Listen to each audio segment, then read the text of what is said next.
une fois une bande de copains prêts à tout pour vous faire rire. Et tous les après-midi sur Europe 1, c'est devenu leur mission. Ils y arrivent bien, entre parenthèses. Le tout orchestré par un véritable maestro. Bonjour, très cher Laurent Ruquier. On va se gêner. Bonjour, bienvenue sur Europe 1. Jusqu'à 18h aujourd'hui, vous allez passer 2 heures en compagnie de Gérard Miller. Fabrice Eboué. Titoff. Jérémy Michalak. Et j'aurais dû commencer évidemment par les demoiselles, mais je les gardais pour la fin, pour la bonne bouche, oserais-je dire. Le duel des blondes. Et je suis brune, Laurent. Mais quand même. À l'intérieur, un petit peu, c'est ce que vous voulez dire. C'est une fausse brune. Pour la première fois, réunis en une seule émission, nous prenons tous les risques. Un record. Ève Angéli. Oh là là, la tête me tourne. Et Elsa Fayer. Oh là là, mais comment faire pour Il va y avoir du concours. Il va y avoir une petite battle. Vous connaissez les deux filles? Oui, on a même travaillé ensemble. C'est pas vrai. Oui. Sur quel album? Sur aucun à la télé. Elle faisait partie des chroniqueurs dans l'émission que je faisais sur NT1. Jury de stars. Trop genre, moi je suis l'animatrice et j'ai les chroniqueuses. Je vous écoute tous les jours et pratiquement chaque jour, Joujou reçoit des mails des garçons qui le draguent. Alors je voudrais inverser la tendance. Ah. Certes, je suis un garçon, j'ai 28 ans. Ça commençait bien. J'aime les garçons, mais Joujou n'est pas à mon goût du tout. T'as la baraque en ce moment, Joujou. J'ai beaucoup de chance. J'ai toujours eu beaucoup de chance. Une petite anecdote qui, je l'espère, vous fera rire, me dit Marie. Je suis allé faire quelques courses au BHV l'autre jour. Tout en me préparant mon paquet cadeau, le vendeur a eu son téléphone fixe qui sonnait. La mélodie étant la traditionnelle lettre à Élise. Vous savez, souvent on a ça sur le répondeur ou sur, là il avait mis ça comme sonnerie manifestement. Je lui dis, tiens, vous avez un appel d'Élise. Il me répond, non, c'est mon responsable qui me cherche. L'humour au BHV. Oui. C'est dans le recueil Les blagues du facteur, ça. Oui, c'est ça. Un grand mélomane. Qu'est-ce qu'il voulait? Demandez à Evangélie si elle connaît la différence entre une pizza et une fellation. Oh, je vois surtout pas le rapport entre les deux. Si elle vous répond non, dites-lui que je l'invite à manger une pizza dès ce soir. Ça va, je préfère la pizza. C'est un peu comme la lettre à Élise, c'est ça. Il cherche du monde au BHV, vous savez. J'ai posé ma candidature. Hier, Titoff a encore fait très fort, écrit Biscotte. Il était tellement en retard qu'il n'était même pas présent. Elle est bonne. C'est grave au point qu'il est annoncé le mercredi et arrive pour l'émission du jeudi. Laurent, il faut sévir. C'est vrai ça, aujourd'hui vous êtes à l'heure. C'est quoi l'excuse d'hier? L'excuse d'hier, c'est que je suis allé faire caca chez Paul. Je me suis enfermé. Une petite histoire pour Evangélie. C'est Evangélie qui se promène avec une lourde enclume sur l'épaule. Elle croise Fabrice Eboué qui porte une cabine téléphonique sur le dos. « Tiens Fabrice, dit Ève, que fais-tu avec une cabine téléphonique sur le dos ?» Je vous imite bien. Ah, j'adore. Eh bien, si je croise un lion, je le pose par terre. Et je fais Fabrice Eboué. Et je me réfugie dans la cabine téléphonique. Et toi, que fais-tu avec une enclume sur l'épaule? Pareil, dit Ève.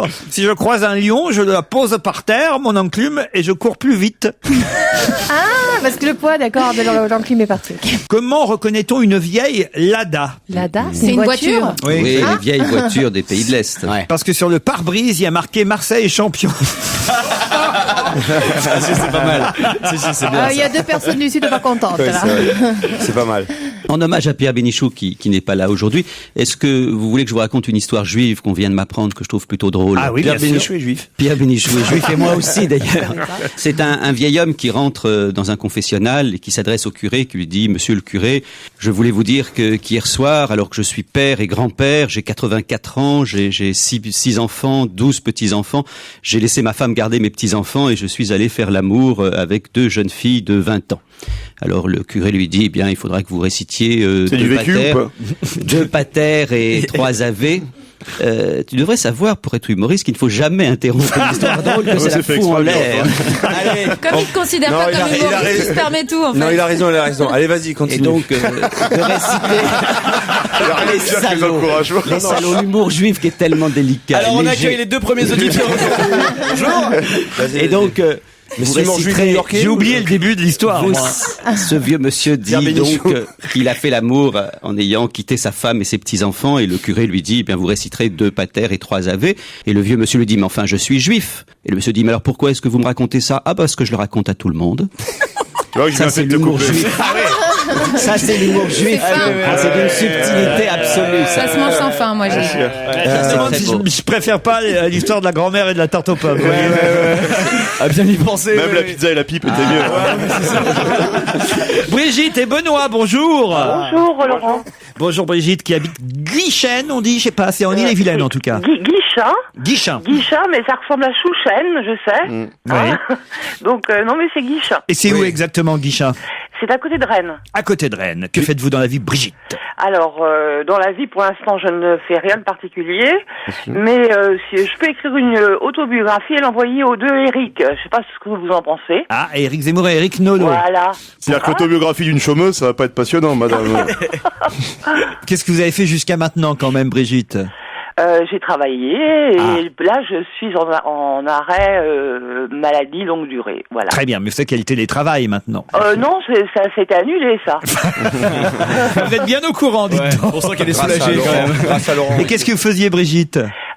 J'étais responsable des achats dans une entreprise de menuiserie. Ah, très bien, parfait. Soyez concentrés parce qu'aujourd'hui, il y a vraiment un enjeu dans le filet garni. Il y a un collecteur des blagues de Gérard Miller. Gagnez tout, Brigitte. Ça serait dommage de passer à côté. Ouais, ça serait vraiment dommage. Benoît est à Toulouse. Bonjour Benoît. Bonjour à tous. Et vous faites quoi, Benoît, dans la vie? J'édite un site internet sur les médias. Un site internet sur les Oh médias, là là. c'est-à-dire? C'est-à-dire que je donne les grilles des émissions de télévision et de radio et j'indique les noms des invités dans les émissions. Ah, bah, avec nous, c'est pas facile parce que 2 heures avant, c'est Ça jamais. change. Exact, c'est vrai. Bon, et vous avez un petit message à faire passer, Benoît? Pour mon épouse Anne, que j'adore. Main sur le buzzer, hein. Quel travail de potier a porté ses fruits hier? C'est pour une. C'est la porcelaine offerte à Ségolène Royal par Martine Aubry. Tais-toi, je l'avais avant toi, de toute façon. Ah non, il y a Benoît qui a été rapide sur ce coup-là. Pas du tout ça. C'est pas une porcelaine. Ce n'est pas du Mais tout non, c'est ça. un truc. Quel C'est une travail? statue africaine Ouais. qu'elle lui a offert. Ben, Bah c'est oui. pas ça non plus. Ils ont restauré quelque Ça n'a rien à voir avec Ségolène Royal, Martine Aubry. Rien à Rien voir. à voir. Quel travail de potier a porté ses fruits hier? C'est du tennis. C'est du tennis. C'est Potier qui a gagné. Non. Oh. Quel travail. C'est de Potier qui entraîne. Jocelyn Ah, le Wana petit qui a battu Wana, sa fille. Bonne réponse de Fabrice Eboué. Ah là là, Eh oui, tordu la Jérôme question. Potier est l'entraîneur, le coach du nouveau tennisman qu'on ne connaissait pas il y a 2 jours. Hein, il faut Quel dire. match. Jocelyn Wana, 23 ans, combien plus de 4 heures de match Ouais. pour éliminer Marat Safin, russe qui quand même est on va dire Phase descendante. en méforme C'est en fini, ce moment. il arrête. C'était son dernier Roland Garros. C'était son dernier Roland Garros, mais enfin bah quand ouais. même, ne diminuons pas les mérites du français. Voilà, il fallait quand même gagner. 23 ans, Jocelyn Wana. Effectivement, il est coaché, entraîné par Jérôme Potier. Donc, quel travail de Potier a porté ses fruits hier. Eh oui. C'est la victoire de Jocelyn Wana. Il y avait un petit piège, Brigitte et Benoît. C'est pas grave. Ouais. Ce qui est incroyable, c'est le score du dernier set quand même. 10 à 8, ça s'est terminé. Ah bah oui, mais alors à la fin, moi, j'ai pas écouté parce que j'étais déjà sur le football. vous Ah oui, pensez. bien sûr. Ouais. Mais c'est encore un joueur noir, hein. C'est extraordinaire. Parce qu'en foot, il se plaignait, il disait il y a qu'une sélection faite avec des joueurs noirs. Mais on voit bien que les noirs sont quand même supérieurs en sport, puisque là, même en tennis, où il y a plus de sélection, ils sont quand même les plus forts. Tsonga, mon fils, Ohana, ça y est, quoi. C'est vrai, c'est vrai. Ouais. Ils sont le plus fort, mais pas en radio, hein, franchement. Ah, la vengeance est un plat qui peut se manger très chaud aussi. Allez, on vous embrasse l'un et l'autre, Brigitte et Benoît. Jusqu'à 18h sur Europe 1, vous le savez, vous avez rendez-vous avec Laurent Ruquier et tous ses complices. Europe 1, on va se gêner. La question, citation. Qui a dit quoi? Quoi? Qui a dit quand j'envoie la sauce, ça gicle bien? Titeuf. Rocco Siffredi. Non, écoutez, trop évident. c'est trop facile, hein, Gérard. C'est un De la cuisinier. musique, évidemment. Ce n'est pas de la musique. C'est un cuisinier. C'est de la politique, je suis sûr. Ce n'est pas de la politique non plus. C'est du tennis. C'est dommage. C'est du tennis encore. C'est Rezaï. Mon fils. C'est pas Rezaï. Quand Jonga. Vous avez dit quoi? Mon fils. Gaël, Bravo. mon fils. Bonne réponse. Elsa Fayer. Et oui, on lui demande s'il pourra encore tenir pendant les prochains matchs à cause oui. de sa blessure à son genou. Et il répond, je pense que progressivement mon jeu monte en puissance. Aujourd'hui, je me suis senti bien à l'entraînement. J'ai tapé fort, surtout en coup droit. Quand j'envoie la sauce, ça gicle bien. Je peux taper plus fort, prendre la balle plus tôt. La blessure, dans ces cas-là, je l'oublie. Vous n'étiez pas plus stressé quand même lors du premier match à cause de votre blessure? J'étais assez relax, j'étais tranquille. J'avais une appréhension sur le match s'il devait durer. Là, j'allais en chier, mais j'ai vu que j'étais là. Il a un vrai langage. C'est assez sémantique, tennistique, bien sûr. Mais tu sens que c'est spontané au moins. Il y a personne qui l'arrête. Mais quand même, hier à l'entraînement, les observateurs étaient inquiets parce que Gaël Monfils n'aurait pas descendu sur les fesses la longue rampe d'escalier qui mène au vestiaire du cours Suzanne Langlaine comme il le fait d'habitude. Car il avait quand même... Il a mal au cul aussi. C'est le haut de la blessure. Non, mais justement parce qu'il a mal au genou et que quand même il y a sa blessure qui s'est un peu réveillée à l'entraînement hier. On verra pour le prochain match ce qu'il en est de cette inflammation du genou gauche qui s'est réveillée à la fin du premier match. Mais en tout cas, les Français sont encore quand même assez nombreux là pour l'instant. C'est que le 4e jour. C'est que le deuxième tour. Non, mais on est enthousiaste. Alors, c'est vrai qu'on ne connaissait pas Wana. C'est vrai, vous avez raison de le souligner, qu'il est black, comme mon fils, comme... Votre fils est black, Laurent. Ça fait toujours très bizarre. Oh là là. Ça va, là. C'est bien, Elsa, c'est très bien. C'est Oh, vrai que c'est mieux que l'humour juif que je fais. Ouais, ça, je suis d'accord. Mais je fais un concours avec toi. Ouais. Il arbore le même look que James Blake, James Brown, le joueur américain. Le joueur américain, voilà, bandeau, éponge sur crâne rasé. Et il aime tellement le tennis, a raconté sa maman, qui était forcément interviewée hier après cette victoire. Dans ces cas-là, on s'intéresse, on veut savoir d'où il vient, alors qu'avant, tout le monde s'en foutait de ce type. Mais là, évidemment, on va même interroger sa maman, qui dit, oh là là, il aime tellement le tennis que lorsqu'il a eu sa première raquette, il a vidé une pellicule pour la prendre en photo. Ça, c'est quand même assez curieux, quand même. Hein, le tennis et les Japonais, il aime quoi, en fait. Il porte un diamant dans l'oreille gauche et il affrontera le Chilien Gonzalez lors du prochain match. Vous regardez le tennis, vous suivez, Ève? Non, c'est vrai que le sport, j'ai du mal, j'aime pas. Je regarde la Nouvelle Star, même si c'est nul, mais le sport, même quand c'est bon, j'y arrive pas. C'est bizarre. Bien sûr. C'est un problème de règles. C'est les règles que tu nous prends, c'est quoi? Peut-être. Non, ça va trop vite, en fait. Enfin, quand même, vous connaissez quelques noms en tennis. Grâce à Elsa, maintenant je connais mon fils. Ça va très vite. Mais moi, j'apprends des petites choses à Ève. Ah, tu vois.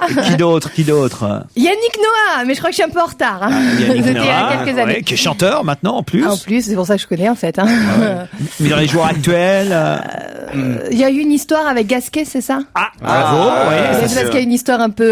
Qu'est-ce qu'il a fait, Gasquet? Sur la cocaïne. Mais autrement, non, si c'est des gens normaux qui jouent juste au tennis, je connais pas. Il faut qu'ils aient fait des bêtises. Le numéro 1. Qui le numéro 1 en ce moment? Français ou de tout temps? Non, espagnol. Espagnol. Ah, C'est si, terrible. Sanchez. C'est ça, ouais. Non, Le c'est numéro 2. Raphaël Nadal, ça vous dit rien quand Si, même? maintenant, oui, il est assez jeune d'ailleurs. Il a les cheveux longs. C'est terrible. Je remarque que lorsque vous interviewez Evangélie, vous attendez la connerie. Tant qu'elle n'est pas arrivée, vous continuez, vous reposez une question, au moins, ils sont sûrs puis qu'il y en aura une autre. C'est comme quand tu terrible. racontes une blague. Le problème, c'est que souvent, terrible. on n'attend même pas, quoi. J'aime bien avoir une conversation avec Ève. Ça me permet un petit peu de voir un petit peu où est le retard, justement. Vous savez, on prend Ève en formation. Regardez Stevie, on en a quand même fait un quasi polytechnicien en combien? Bon, il a fallu 7 ans, d'accord. mais quand même, en 7 ans d'études, comment il a progressé? Bon, Ève, pareil, là, voilà, elle va Il me reste ressortir. 5 ans, c'est ma deuxième année, oh là là, je vais pas y arriver. Mais si, on va vous apprendre tous les tennismen. Bon, alors. Non, tout le monde progresse. Eboué, au début, il étranglait les poules. Maintenant, il raconte des histoires salaces. C'est quand même déjà un progrès. Ça a fait rire Titoff. Donc, j'ai compris, je change d'humour. Fini la subtilité. On va dans En tennis, par exemple, les règles. On va essayer d'apprendre les règles du tennis à Ève. Il faut se matcher. Pardon? Il faut se matcher pour marquer des points. Non. On peut, mais il faut pas spécialement, non, vous voyez. Ça dépend si c'est Jojo qui joue, oui, il est obligé de se matcher tout le long, quoi. Oui, ça, tu lobes et... Ça se joue en combien de sets? 40. Non, c'est ça que je veux dire. Il faut aller à 40 pour gagner une manche. Ah, il faut passer 40. Alors ça, c'est un jeu, 40. Et puis c'est plus que 40, il faut le passer, 40. Vous voyez? Alors c'était quoi, combien il y a de sets? Oui. 3. Alors 3 chez les filles à Roland-Garros. Et chez les hommes? Et chez les hommes, 4. 5, qui veut toujours faire mieux, parfois donc. 3, parfois 4. Evangélie, dans un double, il y a combien de joueurs? Et si on compte les autres, 4. C'est marrant parce que je pense autant si on a réussi à le faire progresser, autant avec Ève, je pense qu'on va faire régresser les auditeurs, quoi. C'est ça qui est... Méchant. Passons à la politique, si vous le voulez bien, puisqu'hier, c'était la fameuse réconciliation publique. En tout cas, était-elle virtuelle, était-elle factice, on n'en sait rien, mais c'était émouvant de voir enfin ces deux femmes adversaires. Cherchez le mot, Oui. les sœurs ennemies en quelque sorte, Ségolène Royal et Martine Aubry réunis là-bas en Loire-Atlantique, à Rezé, dans la halle de la Trocardière dont on parlait encore hier. Mais au premier rang de ce meeting, il y avait quelqu'un qu'on voit très rarement. Edith Cresson. Edith Cresson, bonne réponse de Fabrice Eboué. Qui était Fabrice en fait? Alors peut-être vous pouvez nous rappeler qui est Edith Cresson. Moi je suis contente parce que je suis à côté de Fabrice, donc je vais apprendre encore plus vite parce que si mon cerveau se greffe au Edith tien. Cresson, quand même. Edith Cresson, ça vous dit quelque chose? Elle aime la salade.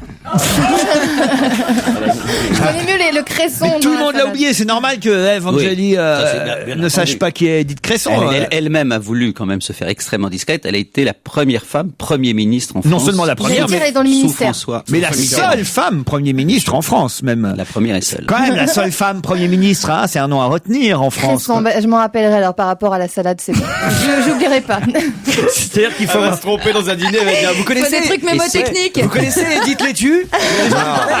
Et il faut dire qu'elle a essuyé des attaques machistes, y compris de son propre camp, dont on n'a pas idée. Edith Cresson, l'ancien Premier ministre, était en tout cas au premier rang du meeting qui réunissait Ségolène Royal et Martine Aubry. Alors comment vous avez trouvé ça, Gérard? Amusant. Amusant, bon, cela dit, c'était indispensable. Ils sont crédités actuellement de 19%. C'est-à-dire que on annonce une bérésine. Alors ce qui est génial, c'est la statue africaine que Martine Aubry a offerte à Ségolène Royal. Non mais il y a une photo où on voit la photo qui est dans le Parisien ce matin où il y a Ségolène Royal. On a l'impression qu'on lui offre le cadeau, tu sais que t'as pas envie d'avoir à Noël, mais tu sais pas trop comment le dire. J'ai envie d'interroger Elsa, parce qu'il n'y a pas de raison que ce soit uniquement la deuxième conne. Dans Libération, ils disent que Martine Aubry et Ségolène Royal ont évoqué leur sororité. C'est quoi ça là? C'est le lien de sœur à sœur. Bravo Elsa. Elle est plus blonde.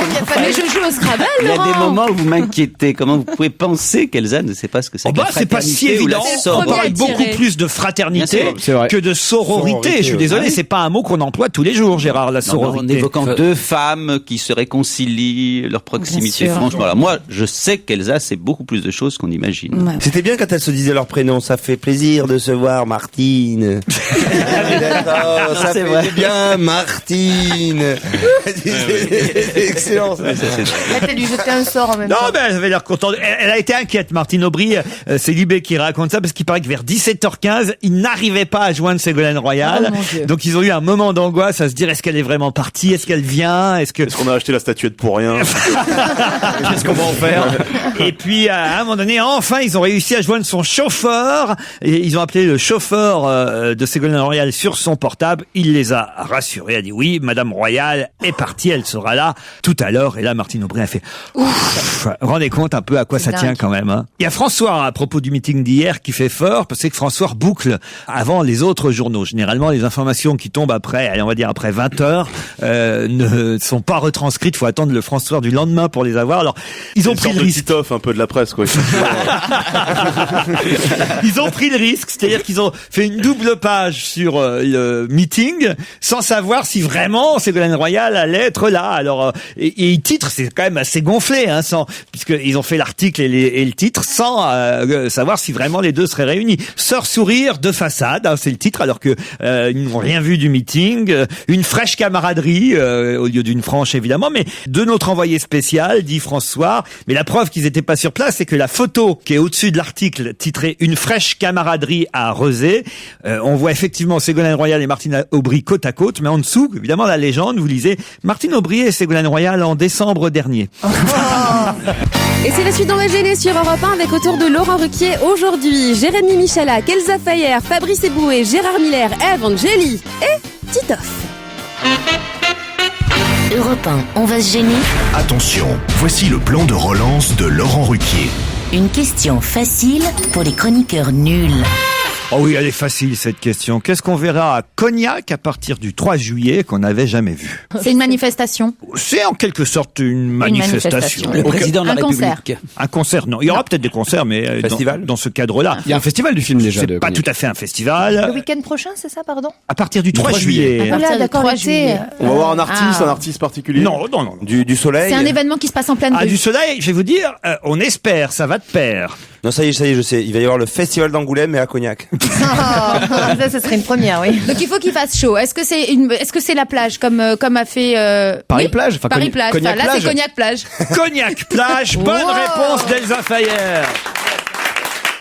Pourquoi vous levez les yeux au ciel, Gérard? Parce qu'il a pas Cette trouvé. question est-elle facile? Bah, quand même. Bah, j'ai trouvé. En quoi? Il n'y a pas de plage à Cognac, et puis voilà, il va y en avoir une. Ah, quelle mauvaise foi, ce garçon. Voilà, 6 semaines sur les quais de la Charente, en contrebas de la place du Solençon, pour être très précis, Gérard, si vous voyez et si vous connaissez bien Cognac. Ah oui, je connais bien. On va recouvrir de sable fin les quais de Cognac. Il y aura des transats, des parasols, des pelles, des râteaux et même des seaux qui seront disponibles en libre service. 3 hôtesses seront chargées d'accueillir les gens, les mêmes qui, je pense, travaillent pendant le festival du film policier de Cognac, d'ailleurs. Hein. Il y aura aussi une petite animation. La ville a prévu d'installer autour de la place du Solençon une vingtaine de chalets en bois qui proposeront des produits artisanaux. C'est-à-dire que vous pourrez effectivement acheter, j'imagine, votre cognac avant d'aller vous dorer. Très bien, c'est conseillé d'ailleurs. Oui, c'est bien. Toujours se mettre au soleil quand on est cuit. C'est très conseillé. Tu peux t'en passer un peu sur le corps et tout. Eh ben, c'est sympathique. Ah oui? Moi, je me réjouis de toutes ces initiatives. Je suis le contraire même de Bénichou, qui critique absolument toutes ces... Je sais pas, vous habitez Cognac, il suffit d'aller jusqu'à, je sais pas, La Rochelle ou Fouras ou je sais pas ce qu'il y a en Charente de ce côté-ci comme plage, mais enfin, c'est pas ça qui manque. Quand il y a des enfants, quand il y a des... Mais t'as déjà fait Paris-Plage? Mais j'adore Paris-Plage. C'est dégueulasse. Mais pas du tout. Mais évidemment, j'y vais chaque année. J'y vais chaque année, j'adore l'ambiance. C'est dégueulasse, quoi. C'est vraiment, tout juste si les gamins font pas des pâtés de crottes de chien, quoi. Vraiment, c'est le truc, hein. C'est infect. Non, c'est pas vrai. Alors, j'espère que ça sera de toute façon très réussi à Cognac et on a justement au téléphone Gladys Allaire qui est responsable de Cognac Plage. Bonjour madame. Bonjour Laurent. Alors, est-ce que ce sera tout comme à Paris? À peu près, peut-être un peu moins grand, mais bon, on va essayer d'animer un peu Cognac cet été. Pourquoi alors justement mettre la plage à Cognac? Déjà, on voulait animer le fleuve Charente, parce que c'est vrai qu'on n'a pas beaucoup d'animation autour de ce fleuve. On voulait créer aussi un pôle touristique et puis dynamiser un peu le commerce sur Cognac. Donc c'était l'occasion de créer une plage. Il y aura des seringues dans le sable comme à Paris ou pas? Non. Alors là, par contre, nous, on sera très restrictif sur la propreté. C'est pour ça aussi qu'on a 3 hôtesses. Pas de chiens. Est-ce que le sein nu sera toléré chez vous? Non, juste les strings. Hein. Ah bah, laisse tomber, Gérard, il va pas. C'est-à-dire que le string est obligatoire, c'est ça? C'est string et col roulé, c'est très particulier.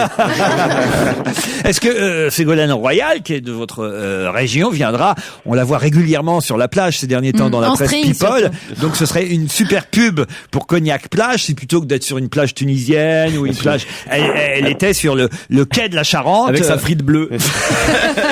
Non, c'est prévu ou pas? Non, on l'a pas encore invitée. Mais si elle veut venir, il y a pas de problème. Tant qu'elle vient pas avec François Hollande, qui se met pas torse nu, ça ira, quoi. C'est mort avec François. Mais vous pensez que ça va marcher parce que par exemple, jouer à Deauville, ils ont fait en centre-ville Deauville plage, il y a personne qui va bizarrement. Oui, non, parce que vous savez, ils ont la mer. Nous, on a. Ah bon, j'avais pas pensé. Oui, c'est logique. T'avais pas réfléchi, Fabrice.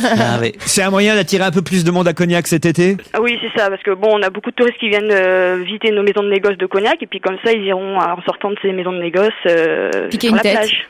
Voilà. Et ben, on peut se baigner ou pas dans la Charente? Non, on peut pas se baigner, mais par contre, on a des jeux d'eau, des brumisateurs. Voilà. Et puis après, une bouteille de cognac, les gens tomberont dedans de toute façon. Donc, Non, on a mis des barrières. On a tout prévu. Des barrières? Oui, avec des CRS, ça va être super sympa. Bonnes vacances. Oui, des plongeurs. Sous les pavés, la plage. Gladys Allaire, on vous remercie. On en sait un peu plus sur Cognac Plage à partir du 3 juillet pour ceux qui seront dans cette région. Pouvez-vous me donner le nom des 2 députés qui détiennent le record de longévité à l'Assemblée nationale? je vais prendre Tibéri. Oui, ça en fait 1. Et le deuxième, c'est Julliard, non? Didier Julliard. Ah oui. Bonne réponse. C'est Julliard, Fabrice Eboué. C'est Julliard qui a le record, non? Pas Julliard. Attention. Tu es toujours intéressé à la politique ou c'est juste depuis que tu es dans les médias? Non, t'as toujours aimé la politique. Vous avez vu? Elle est amoureuse. Ça marche pour lui, hein. Dis donc. Mais elle est encore venue avec son gardien, là, qui est en permanence, hein, il est là. Avec son mec, il est tout le temps là, son mec. Toujours là, Gardien. Mais qu'est-ce qui se passerait? Est-ce que tu peux venir une fois sans ton mec? Ah bah, je perdrais tous mes repères. Je tomberais par terre, j'aurais pu marcher. C'est vrai? Vous avez Fabrice, c'est un petit peu, c'est mignon, il a un petit peu tout rouge dès qu'une jeune fille drague. Mon boubounet. Elle m'impressionne, hein, Evangélie m'a toujours impressionné. Ah oui, Moi, pourquoi? Je suis trop intelligente. je t'ai dit, j'ai toujours eu cette attirance pour elle, et j'ai toujours été, il me fait chier l'autre, je te dis, là. Moi, je demande juste à me perfectionner, c'est vrai. J'y connais plein de choses. Et puis attends, tu l'as jamais vu à la piscine, hein? Ah. Une machine de guerre. Ah ouais. Tu vois un champion de free fight? Gérard, ils sont cons, ces jeunes. Hein. Non, mais en plus, c'est vrai, là. Continue, Fabrice. Explique-nous alors ce qui se passe avec Eve. Non, oui. j'ai une attirance. Parfois, s'il y a des filles comme ça, tu n'expliques pas pourquoi. Et puis, c'est vrai qu'Eve, elle me fait quelque chose. Parce qu'elle ressemble très peu à Guy Georges, par exemple. Moi, je ne t'ai jamais vu avec une fille. Donc, non, bah bien sûr. Je sais que tu es marié, je crois. Forcément. Ouais, moi, je l'ai déjà vu avec une fille. On peut pas être à poil dans tes tues et s'afficher avec des filles.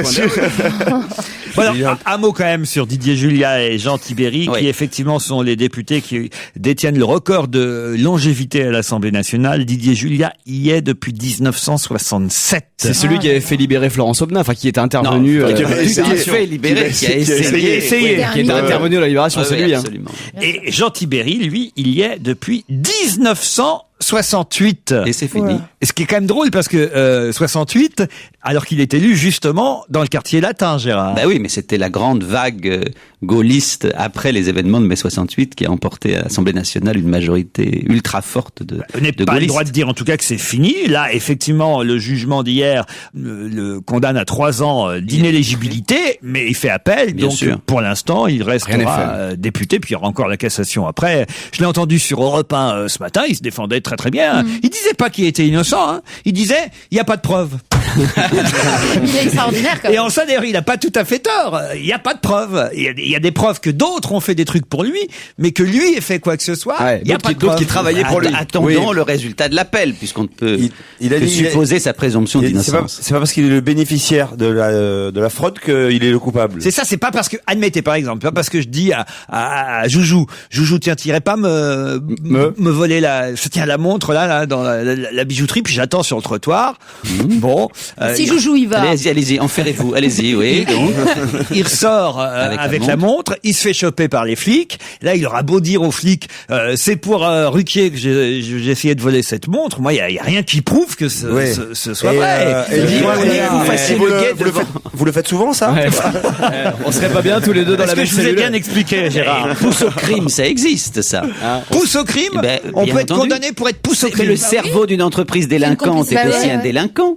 Vous imaginez par exemple que les gens qui font passer de la drogue, mais encore faut-il, c'est seulement les malheureux qui font passer de la drogue. Certes, Gérard, mais encore faut-il, je dis pas le contraire, mais encore faut-il prouver que vous êtes le cerveau. C'est le commanditaire. Bien sûr, mais ça c'est ça une enquête. C'est sûr que si on est tous les deux, ils vont avoir un doute sur qui est le cerveau. C'est toute l'argumentation de Jean Tibéri. Je me permets de vous dire, sans du tout comparer ça à l'affaire de Tibéri, que c'est très souvent ce que font les criminels, justement prendre un certain nombre d'intermédiaires pour dire moi j'y suis pour rien. J'étais chez moi d'ailleurs au moment où il a été tué, monsieur le juge. Au pire, on finit tous les deux dans la même cellule. Bon. Après tout ce qu'on a vécu cette année, bon. Ce qui m'amuse chez toi, Michel, c'est qu'au début, t'étais un petit peu gêné de cette histoire. À un moment donné, j'ai plus le choix. Et là, j'ai plus le choix, je suis piégé. C'est une nouvelle tactique. Il se dit, je vais tout assumer comme ça. Tu vas te faire enculer un soir, tu vas pas comprendre. Ouais, c'est marrant, tu sais. Oh, mais alors, quelle blague! Elle dit non, mais Joujou, mais c'est vraiment pour la blague, hein. Parce qu'on en parle, on rigole. Je m'amuse, Jean Tibéri. J'ai finalement de la tendresse pour cet homme-là, parce que, voilà, c'est mignon comment il essaie de se défendre. C'est mignon, voilà, c'était le terme que je cherchais pour Tibéri. J'aime moins Xavier, vous voyez. On la sent plus manipulatrice, en fait. Mais lui, il a l'air d'un petit. Elle a été bien condamnée aussi. À mon avis, celle qui fait voler la montre, c'est peut-être Xavier depuis le début. Oui, c'est ça. Elle a une amende, elle seulement. Parce que lui, il a pas tort quand il dit, écoutez, j'ai toujours été réélu, c'est pas 500 voix de plus, 500 voix de moins, et même pas, enfin bon, voilà, pourquoi j'aurais fait ça? Mais que Xavier, elle, soit inquiète que son mari soit pas réélu, puis qu'elle mette tout au point pour ça, allez savoir, peut-être que le Jeannot, il est pour rien. Qu'est-ce que vous avez à défendre votre Jeannot, là? C'est incroyable. Je sais bien que c'est un bon client à la télévision, mais c'est quand même pas une il y a longtemps qu'on l'a pas vu, hein. Ouais. Alors, effectivement, dans l'IB, on nous rappelle quand même qu'il n'y a pas eu que cette histoire de faux électeurs, hein. Il y avait eu aussi l'histoire du ça m'a fait rire parce que j'avais oublié ce que c'était Comblanchien. Ça vous dit quelque chose, Gérard, Comblanchien? Rappelez-moi. En un mot? Oui, en un mot. C'est un chien comblé. C'est pas mal d'être. Ça serait cru dans Pyramide. On va le faire en 3 briques, celui-là, on va le faire. J'ai jamais compris la Pyramide, d'ailleurs. L'affaire du lavabo en Comblanchien. Ah, c'est une ville. Alors, vous marrez pas parce que c'est une ville. C'est une ville qui donne effectivement un matériau, puisque le comble en chien, c'est les fissures dans les murs. Non, pas du tout. Vous faites des lavabos en comble en chien. Je suis allé vérifier, c'est en Côte d'Or. Comble en chien, c'est une commune de Côte d'Or. Et le comble en chien, c'est du calcaire très dur et résistant, prenant le poli utilisé pour faire des revêtements et des dallages. Et on avait accusé Jean et Xavier Tibéri d'avoir installé leur fils Dominique dans des appartements HLM de la ville de Paris avec des lavabos en comble en chien, qui sont donc des lavabos non pas en marbre mais en pierre polie, venus donc de Côte d'Or, si j'ai bien compris. Ce qu'il faut rappeler, c'est que c'était à une époque aussi où évidemment la majorité, peut-être même comme l'opposition, profitait de façon absolument indue des avantages d'être élu. Tes lavabos sont en quoi, toi, Gérard? Comble en chien. Moi, je fais tout comme Tibéri. D'ailleurs, mon épouse s'appelle Xavier. Pourquoi vous demandez ça, les lavabos? En quoi vous pensez qu'ils sont les lavabos de Gérard Miller? En marbre, tu sais, en marbre. En or, en or. J'ai jamais été invité, il paraît qu'il habite une demeure assez cossue. Hein. Laquelle Du château ou bien c'est un petit manoir, tout ce qui est plus simple. Ouais. Les campagnes ou la capitale? Les campagnes. Il paraît que la fête des voisins, pour lui, ça touche 4 arrondissements de Paris.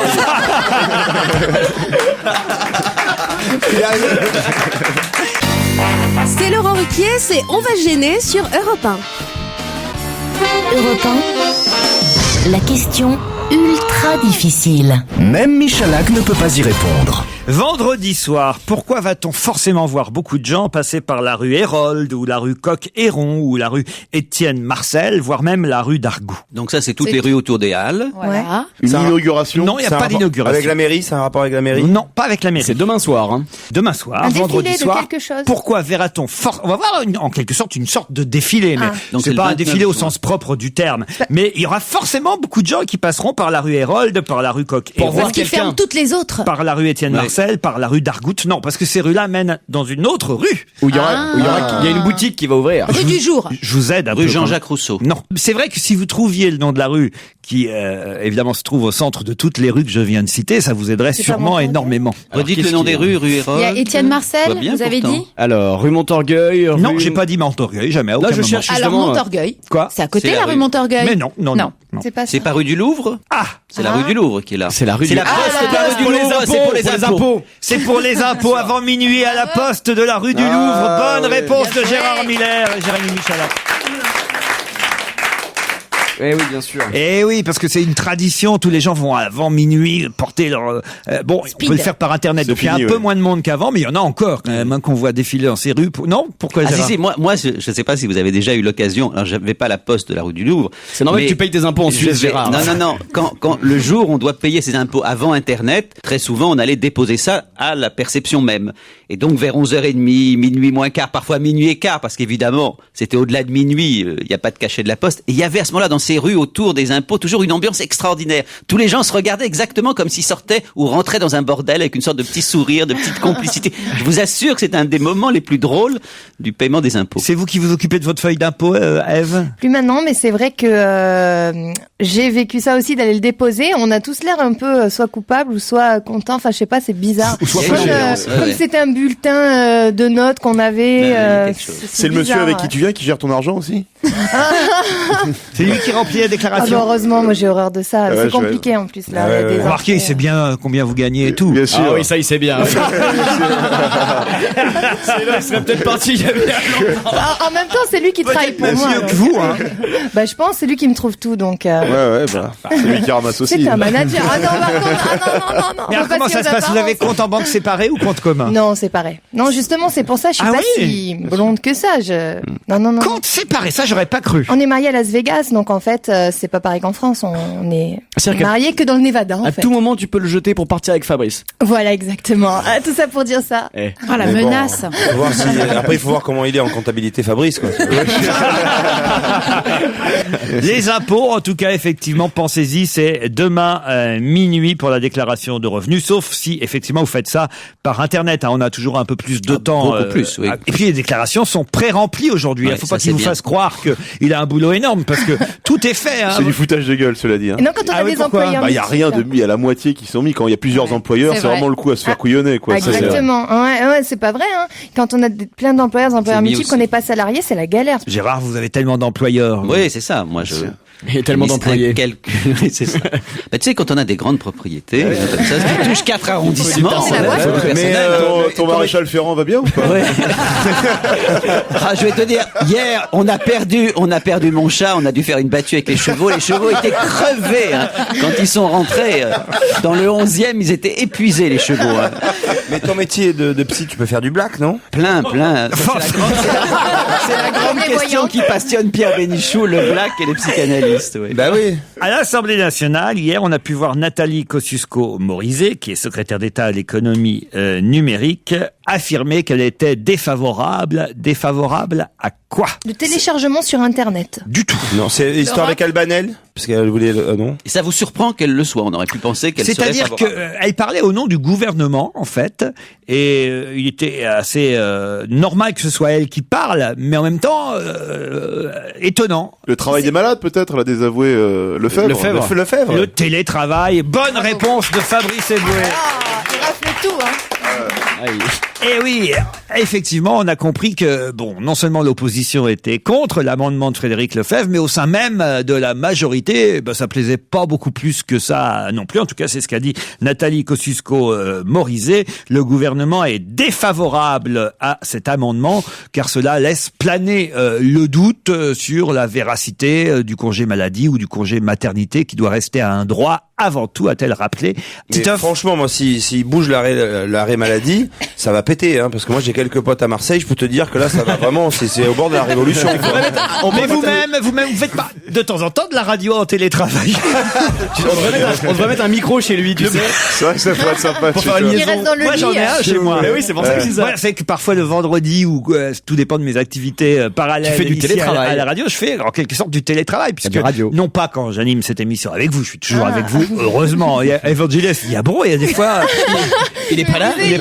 Mais en revanche, la petite intervention d'une minute, 1 minute 30 chez Marc-Olivier Fogiel dans son émission le matin à 9h28, on va dire que 4 jours sur 5 je suis là, mais généralement le vendredi par exemple je suis chez moi. Et parfois ça m'amuse, je me dis mais si les auditeurs ou si Marc-Olivier Fogiel et l'invité principal qui la savait dans quel état je suis devant mon micro, vous habillez pas, et voir avec mes charentaises en slip la clope au bec et Joujou qui prépare le café.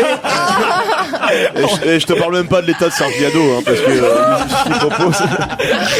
C'est vrai que c'est génial. C'est un plaisir, mais vous pouvez pas imaginer. C'est ça la force de la radio. C'est quand même extraordinaire. Laurent, c'est pas filmé, je comprends parfaitement que vous soyez dans cet état-là quand vous êtes chez vous. Mais pourquoi aujourd'hui où vous êtes avec nous, vous êtes en slip et en charentaise? Ça, c'est pas normal. Je vous jure, c'est génial parce que franchement, alors, je devrais pas dire ça, mais pour la petite intervention de 9h28, je crois que je mets mon réveil à 9h.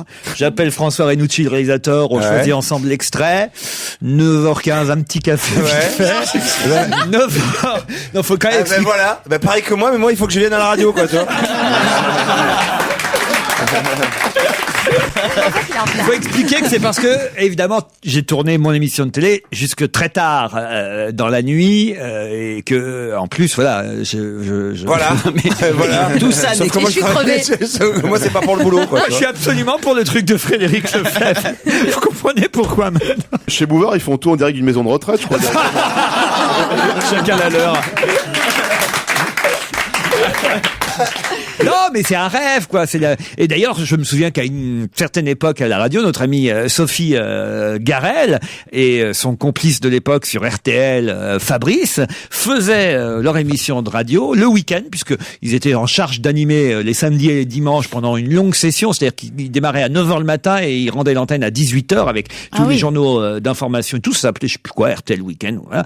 Et donc l'idée, c'était Fabrice et Sophie sont chez eux et passent le week-end avec vous. Et donc on entendait les enfants de Sophie qui disaient maman, j'ai faim. On entendait le mari qui ronflait dans le fauteuil pendant qu'ils annonçaient les disques. On entendait, je vous jure que c'est vrai.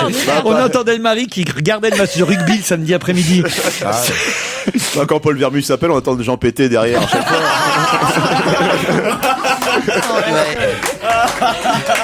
Là, tu vois, Fabrice, jusque-là, tu avais la cote avec Evangélie, mais là, un point en moins.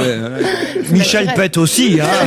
Non, c'est naturel, bien sûr. Non, ça va, il est assez propre comme garçon. C'est propre. Mais vous vivez ensemble avec Michel, votre compagnon? Ah oui, ça fait 10 ans. Non, mais oui, ça fait 10 ans qu'on vit ensemble. C'est comment on est 18 ans, quoi. C'est ton premier. Oui, j'avais 18 ans. Ah, parce qu'on a flippé à un moment, quand même. Non, j'ai 28 ans. Ça veut dire que vous n'avez jamais connu d'autre homme? Exactement. Parce que c'est interdit avant 18 ans, tu sais. C'est votre premier garçon. Eh oui. Eh oui. Il y a eu des flirts avant, c'est normal. Mais non, mais je veux dire, c'est lui qui vous a... Ah voilà. Comment couper vite, comme Laurent et Joujou, c'est fou, hein. Non, mais c'est sérieux, ça? Ah oui, Il n'y a jamais eu... Oh là là. Non. Non, mais en même temps, il est juste à côté. Elle va pas dire, mais si, il y en a eu 4-5 au milieu. Ça va pas ou quoi, il est tout le temps là. Le premier homme avec qui... Tu peux pas. C'est quand même assez rare, Gérard. Tu peux pas comparer. Oui, c'est vrai. Je veux Tu peux pas comparer. Bah non, mais j'ai pas Non, mais besoin en même temps. Tout moi, va ça bien, ne me donc, surprend pas. C'est pas parce qu'elle est jeune, jolie, qu'elle n'aurait pas connu qu'un seul homme dans sa vie. Ça me J'ai eu la semble chance de tomber sur le bon de suite. Voilà. Alors à Faut quoi dire bon qu'Elsa est chercher choquée. Elsa est choquée depuis tout à l'heure. On en a connu 32 avant de se faire dépuceler, pour te dire. Donc... Non, au contraire, j'ai vécu à peu près la même histoire, mais sans vouloir te saper le moral, voilà, je suis tout juste séparée. Combien de temps ça a duré? Donc, ça fait marrer. Il y a encore il y a 3 mois, j'étais comme toi, dis donc. La bonne nouvelle, c'est qu'elle va vouloir se rattraper maintenant. Encore vierge. C'était le premier homme. Oui, et oui, tout comme Non, toi. c'est la seule énigme que pose la fidélité absolue comme la tienne, qui est une belle histoire d'amour, c'est comment peut-on savoir exactement ce que c'est que faire l'amour quand on ne l'a fait qu'avec une seule Voilà, personne. tu vois comment ils On l'a embrouillent. fait plusieurs fois, donc on s'est rendu des plaisirs. Ils étaient pas toujours que tous les deux, Gérard. C'est ça qu'elle veut dire. Au Cap d'Agde, comme. Gérard, c'est votre technique, ça.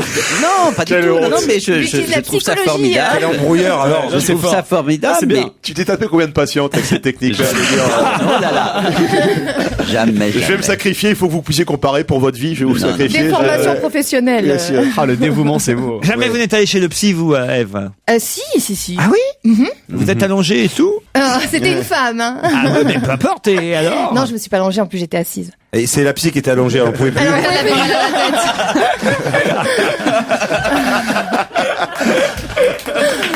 Allez, on se retrouve. J'allais dire pour d'autres questions. Il n'y en a pas eu beaucoup, là, mais pas. Pour quelques questions après le flash de 17h.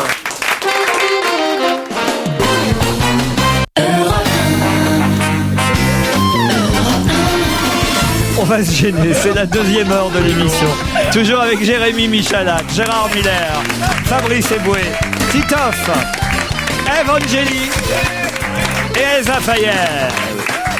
Sans oublier Géraldine et Alan, qui sont au téléphone. Bonjour Géraldine. Bonjour. Qui habite Paris. Tiens, on a rarement des auditeurs ou des auditrices parisiennes. Vous faites quoi à Paris? Je suis fruitiste. Vous êtes quoi?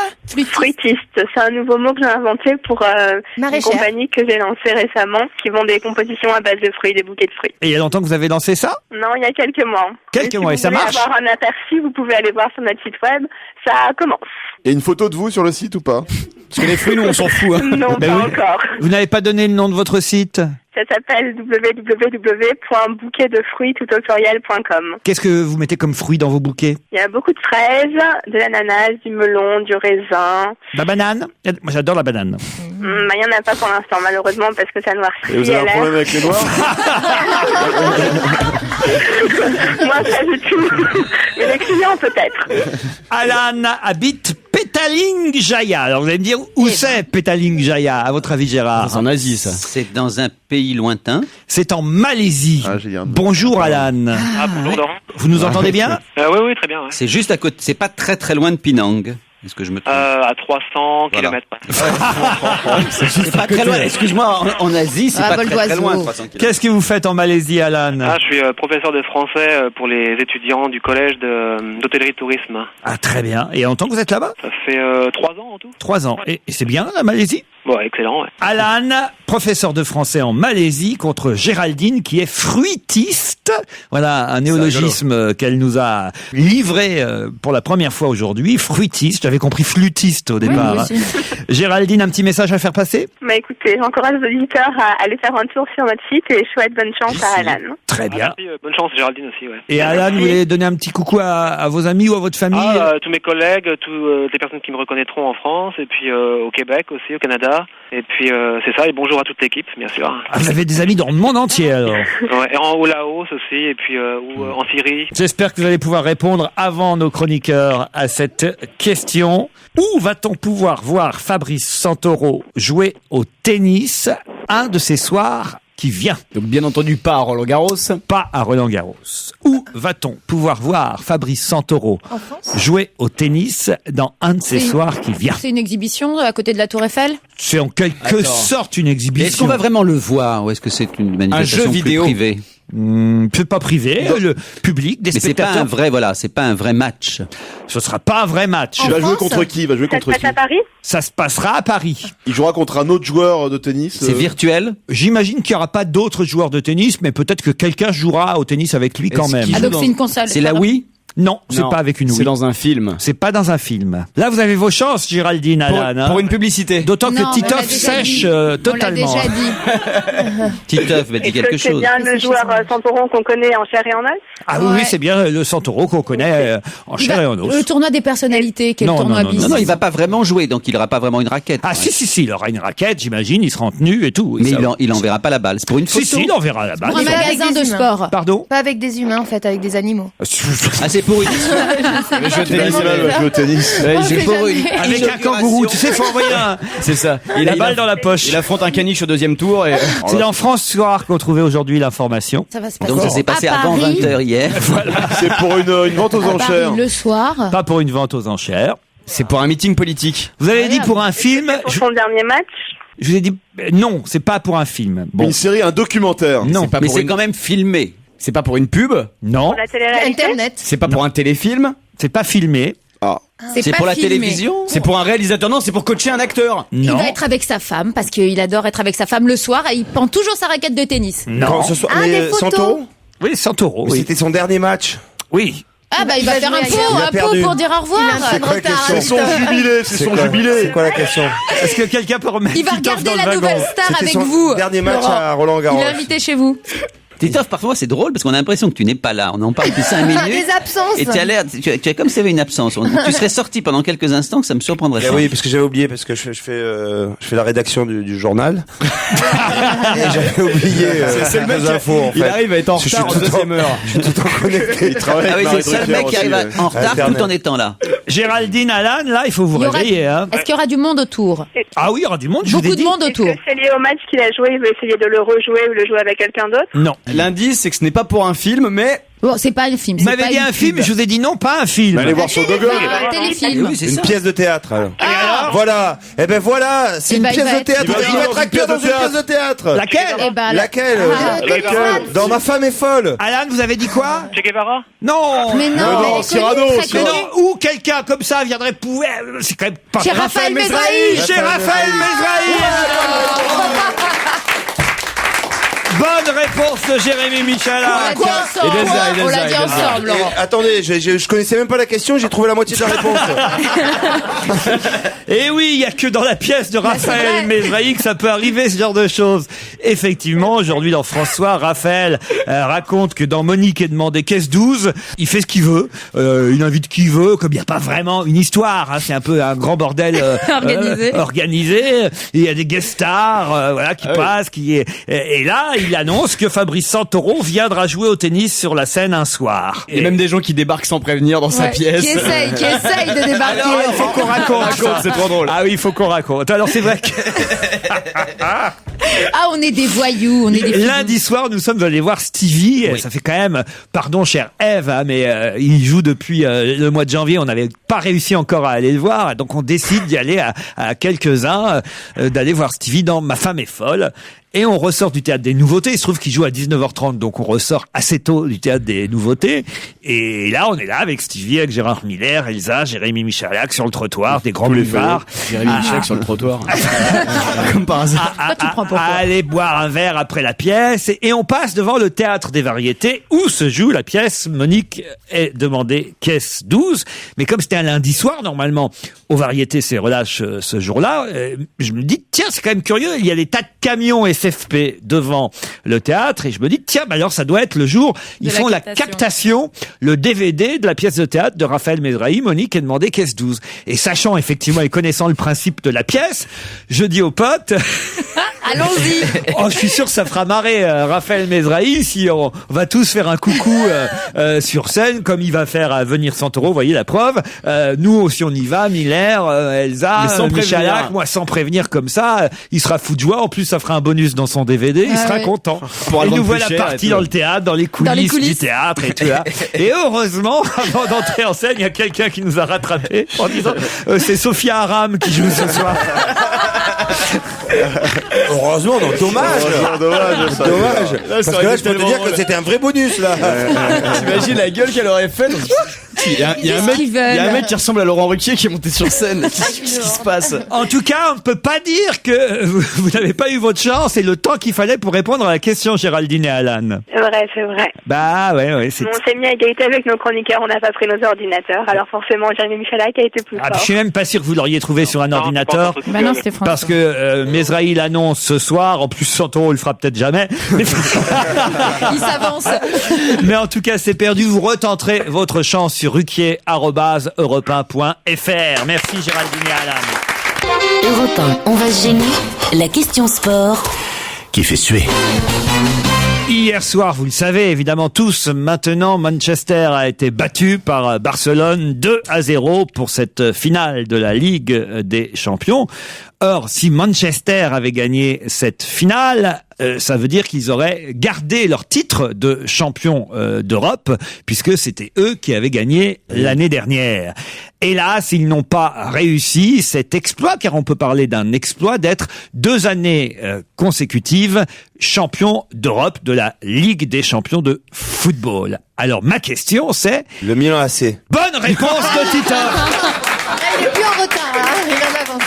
C'est Gio Parda et maintenant dites-moi la question, c'était qui a déjà remporté 2 fois d'affilée la Champions League. La Champions League. Exactement. Wow, L'AC Milan en 90 avait conservé son titre en gagnant contre Benfica 1-0 alors que l'année d'avant ils avaient déjà gagné en finale contre Bucarest. Manchester, eux, l'année dernière avaient gagné contre Chelsea, mais hier soir ils n'ont pas réussi à conserver leur titre de champion d'Europe et aucun autre club que le Milan AC n'a jamais réussi à gagner 2 années de suite. Il m'impressionne, Titoff. T'imagines que tu aurais mis cette intelligence et cette rapidité au service de la physique nucléaire. La France serait championne. Non mais c'est fou ça. Alors moi j'ai menti tout à l'heure parce qu'en fait je n'ai pas vu le match. Est-ce que c'était un beau match? Vous l'avez regardé, Ève? Oh oui. Alors, racontez. Pas en rêve, même pas en rêve, je l'ai regardé. Ah bon? Mais ça tu peux dire n'importe quoi sur un match. C'était un très beau match, il y a eu des moments... attention, là il dit n'importe quoi. Non, c'est d'après la presse, il paraît que vraiment c'était Barcelone, une équipe de génie, on nous dit. Ils ont joué comme sur une console vidéo au football, tellement c'était, paraît-il, d'une classe... C'était un grand... Bon, moi j'ai pas pu bientôt suivre parce que j'étais un peu souffrant, comme vous le savez hier. C'est toujours pas. Mais non, c'est un nouveau style de jeu. Il y a eu l'Ajax, il y a le football total de l'Ajax, et là c'est un nouveau style de jeu qui est fait en 2 touches de balle et avec beaucoup de technique, et c'est vrai que c'est magnifique, quoi. C'est Lionel Messi en tout cas qui a marqué le 2e but de Barcelone contre de la tête. Manchester. C'est le plus petit joueur de la tête, exactement. Mais alors justement, sur sa tête, sur son crâne, qui a posé un bisou? Platini. Michel Platini, bonne réponse de Titoff. Non mais là ça comptabilise. Aujourd'hui c'est un match entre Eboué et Titoff. Sur le foot, c'est sur le tennis. C'est le grand chelem. Alors pourquoi Michel Platini à votre avis, Gérard? Parce que il était l'entraîneur de... Gérard, c'est l'Evangélie du football. Parce que c'est lui qui a remis la coupe, tout simplement. Et évidemment, puisqu'il est le président de l'UEFA. à l'Union européenne du football et en donnant le trophée à Lionel Messi, il a posé un bisou sur son crâne. Bon, on quitte le football parce que je vois quand même que les deux filles s'ennuient. On sèche. Et je vais plutôt vous parler d'une fillette de 5 ans dont parle la presse aujourd'hui. Et cette fillette de 5 ans comprend le russe, mais ne peut pas le parler. C'est la fille Élise, qui a été la enlevée, fille Élise, la petite Élise. Non, aucun rapport avec la petite Élise. Et donc, quelle est la question, Laurent? La question, si vous m'aviez laissé le temps de Mais la moi, poser. je vous ai laissé le temps. Alors, ma question, c'est pour quelle raison cette petite fille de 5 ans comprend le russe, mais ne peut pas le parler? Elle est muette. Elle est muette. Les deux en même temps, on a été connectés, là, Elsa. Non, elle n'est pas muette. Elle n'est pas Car elle a muette. une caractéristique. C'est la muette de physique. Tchekhov. Non, parce que personne ne parle russe dans sa famille, donc elle peut pas parler toute seule, en fait. Pardon? Personne autour d'elle ne parle le russe, donc elle ne peut pas Alors parler seule. là, on commence à se... Elle a appris le russe à se grâce rapprocher. à... C'est une histoire, je pensais que vous l'aviez lu dans la presse, c'est Elle une a histoire été assez adoptée. tragique, hein, je dois dire. Ah bah. C'est une vraie petite fille. C'est une petite fille qui a C'est été une- trouvée. Adoptée. Alors, c'est une petite fille qui a été, si ce n'est trouvée, en tout cas découverte, oui. Voilà, Donc elle a été découverte. abandonnée. Abandonnée, pas tout à fait, et oui en même temps. Ce sont les agents de la protection de l'enfance de Sibérie orientale qui ont découvert cette fillette de 5 ans. Mais ce qui est étonnant, c'est que cette Elle fillette... avait grandi dans une cave, C'est comme un Natacha enfant Campouche. sauvage. C'est-à-dire... C'est-à-dire qu'elle a été élevée par des animaux, Par des Mais exactement. Et- Alors, pas par des loups, mais par par des chiens. par des otaries. chiens et des chats. Une otaries. fillette de 5 ans élevée par des chiens et des chats et qui ne communiquait qu'avec le langage des animaux selon la police locale. Mais alors, les Et comment animaux elle parlaient parle le russe russe parce qu'elle Bien comprend le russe. Ah, c'est vous qui l'avez dit, Laurent. Qu'elle comprenait le russe. Mais il y a débat. Non, parce que ses parents et ses grands-parents vivaient dans la même habitation, mais ils ne s'occupaient absolument pas d'elle, ils ne l'autorisaient pas à sortir. Elle était dans une pièce avec les chiens et les chats. Donc j'imagine qu'elle entendait parler russe quand même, et que peut-être elle le comprenait, mais qu'en revanche on ne lui a jamais appris à parler. Mais alors, elle parlait couramment le chien ou le chat? Parce qu'on ne sait pas du tout le... En tout cas, non, c'est assez terrible. Elle a été placée fort heureusement dans une institution et elle reçoit aujourd'hui une aide médicale. À la SPA, oui. Et puis sinon, Gérard, C'est odieux. Je fais du éboué de temps en temps. Je tente aussi du éboué, excusez-moi. non mais remarquez, il parle, non c'est affreux parce que ne riez pas, Pourquoi, mais pour les elle besoins continue à sauter contre les murs C'est horrible. Oh non. et à aboyer quand le personnel soignant quitte la pièce. Elle a mordu un facteur la semaine dernière, il paraît. C'est affreux, vous Non, ce qui est imaginez. pratique, c'est surtout parce que maintenant ils savent quand il va pleuvoir, elle se gratte l'oreille, tout ça. Avec le pied, elle se gratte l'oreille avec le pied en plus. Ouais. C'est l'occasion de conseiller ce sublime film de Truffaut qui s'appelle L'enfant sauvage, Ah qui est oui. vraiment c'est le magnifique. vrai Ça, récit c'est un d'un très enfant beau film. sauvage. À 5 ans, c'est alors là je me tourne Les- vers le psy. les dégâts. 5 ans, les dégâts. Est-ce qu'elle sont est très sauvable importants. Non, mais 5 ans, en âge du chat, tu multiplies par 7 normalement. Est-ce qu'elle est sauvable, Gérard? Ah, tout se joue avant 6 ou 7 ans, donc elle a encore 1 ou 2 ans pour. Elle peut rattraper espérer le avoir retard. une vie professionnelle normale. Je veux pas parler de ce qu'a été ton enfance, mais enfin, elle était légèrement plus dramatique que la sienne. Tu vois que t'es chez Laurent Ruquier, donc vraiment, tous les espoirs sont permis pour elle. hein. Si l'année prochaine vous entendez miaou autour de la table, c'est que je l'ai récupéré. engagée comme chroniqueuse. Non, c'est affreux. C'est affreux, mais quand ils l'ont retrouvé, il y avait son nom sur le collier ou pas? Non, elle était tatouée dans l'oreille. Ceci dit, heureusement que c'était en Russie, que c'était pas en Chine, parce que sinon il aurait mangé en plus. Europe 1, on va se gêner. Dorémy Fassi, Liado. Bonjour Serge Liado. Bonjour Laurent Ruquier, bonjour à tous. Salut Serge. Salut Serge. Est-ce que t'es en caleçon avec une clope au bec? Ah, j'ai arrêté la clope, il y a un bout. Aujourd'hui, vous nous revenez avec des hallucinations auditives, ce qui devient une de vos spécialités, cher Serge, et on en raffole, je dois dire. Et vous en avez 11 nouvelles à nous proposer, et je vois, c'est assez amusant que dans ces 11-là, il y a Florent Pagny, et il se trouve que justement l'autre matin, chez Marc-Olivier Fogiel, en présence de Florent Pagny, qui s'est beaucoup amusé avec la petite sélection d'hallucinations auditives qu'on avait choisies, se demandait si lui, dans ses chansons, on pouvait aussi trouver ce genre de choses.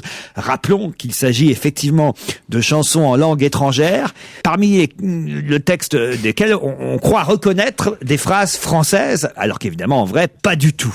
C'est bien ça le principe.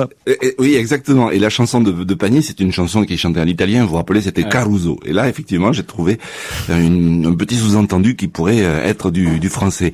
Alors, je signale qu'on appelle ça des hallucinations auditives. C'est peut-être un terme inapproprié. C'est peut-être plutôt un terme. C'est ça. C'est un terme de psychiatrie, je pense. Et les linguistes appellent ça de la confusion phonologique. Je trouve que c'est un peu pédant. Les Anglais, eux, ils appellent ça slip of the ear, c'est-à-dire un dérapage d'oreille. Alors, je vous propose quelques dérapages tapage d'oreilles sous forme de feuilleton. C'est parti. La journée a été rude pour le vétérinaire de la brousse. Son premier patient était le fameux kangourou Skippy. Skippy, la bouche pleine de mouches. Il tenterait bien l'opération, mais on l'entend qui hurle « Qu'est-ce que c'est que ça ? Mon ciseau coupe pas !» Il appelle une de ses assistantes. « Nadine !» Il a dit Nadine. Mais c'est Mylène, l'autre assistante, qui répond « Nadine n'est pas là, elle fait caca dans la forêt. » Alors c'est vous, Mylène, qui allez m'aider. Cet animal a été piqué par un serpent. Il faut téter sa queue. L'assistante est interloquée. Qu'est-ce que je suce ? Et le marsupial est encore moins d'accord. Oh, suce trop fort, Mylène. N'importe quoi, dit le docteur. Mylène, dis-lui que c'est bon.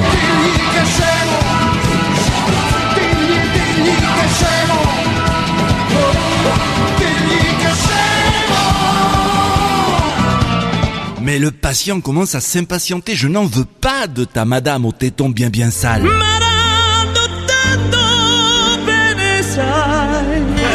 D'ailleurs, excusez-moi, il faut que je me tire. Ce soir, je vais au bal masqué.